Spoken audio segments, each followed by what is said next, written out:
এই ভিডিও তৈরি করতে গিয়ে গুরুতর দগ্ধ হয়েছেন জনপ্রিয় কন্টেন্ট ক্রিয়েটর আলামিন। ভিডিওতে আলামিনের শরীরে আগুনের লেলিহান শিখা দেখে শিউরে উঠেছেন নেটিজেনরা, কারণ যে কোনো ভয়ানক মুভির দৃশ্যকেও হার মানাবে তা।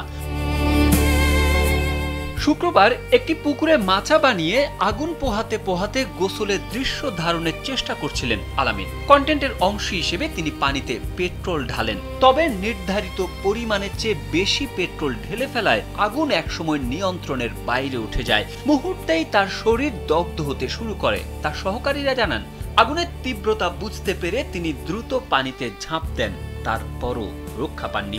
শরীরের প্রায় ৩৫ থেকে ৪০% দগ্ধ হয়।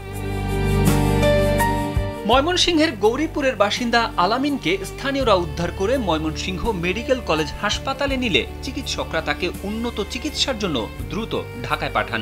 বারডেম হাসপাতালের সিসিইউতে এখন তিনি নিবিড় পর্যবেক্ষণে আছেন বলে জানিয়েছেন কন্টেন্ট ধারাভাষ্যকার আজাদ হোসেন জনি। আলামিনকে সুস্থ করে তুলতে চিকিৎসকরা সর্বোচ্চ চেষ্টা করছেন বলেও জানান তিনি।